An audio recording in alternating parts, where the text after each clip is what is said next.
পরনে ভারী কাপড়, মাথায় পেঁচানো টর্চ লাইট। বিশ্বের শীতলতম স্থান রাশিয়ার ইয়াকুতিয়া অঞ্চলে পটকা ফাটিয়ে শুরু করা হয় ম্যারাথন।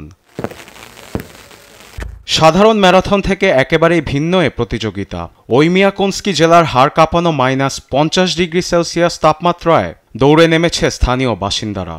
সকালের প্রথম প্রহরে শুরু হয় এ প্রতিযোগিতা। তখনও দেখা মেলেনি সূর্যের। অন্ধকার ও ঠান্ডাজনিত দুর্ঘটনা এড়াতে অংশ নেওয়া প্রতিদ্বন্দ্বীদের জন্য সার্বক্ষণিক প্রস্তুত রাখা হয় অ্যাম্বুলেন্স। সূর্যের দেখা মিললে লাল ও বেগুনি মাখা এক ভিন্নরূপী রং ধারণ করে আকাশ। পুরো পরিবেশ যেন সাদা আর লাল চাদরে ঘেরা।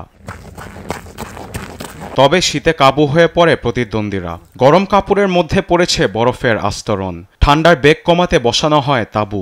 অনেকেই থেমে পান করেন গরম পানীয়, আবার কেউ কেউ বসে নিচ্ছেন বিশ্রামও। 50° ঠান্ডা সত্ত্বেও ম্যারাথনের কারণে প্রকৃতি উপভোগ করেন প্রতিদ্বন্দ্বীরা। পাড়ি দেন লম্বা পথ। ঠান্ডার মধ্যে স্বাস্থ্য ও হৃৎপিণ্ডের রক্ত সঞ্চালন স্বাভাবিক রাখতে ম্যারাথন অনেক কার্যকর, এমনটি বলেছেন অংশগ্রহণকারীরা।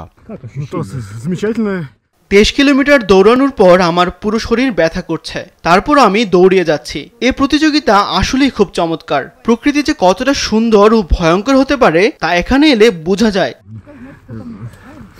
ম্যারাথনের শেষ প্রান্তে এসে প্রতিদ্বন্দ্বীদের জন্য পতাকা হাতে উৎসাহ দিচ্ছে সাধারণ জনগণ। কেউ কেউ এসেছেন আবার ভিন্ন সাজে। প্রত্যেক বছরই এ ম্যারাথনে অংশ নেয় ওয়াইমিয়াকোনস্কির স্থানীয় বাসিন্দারা। আরবেদ আফসার, নিউজ ডেস্ক, দেশ টিভি।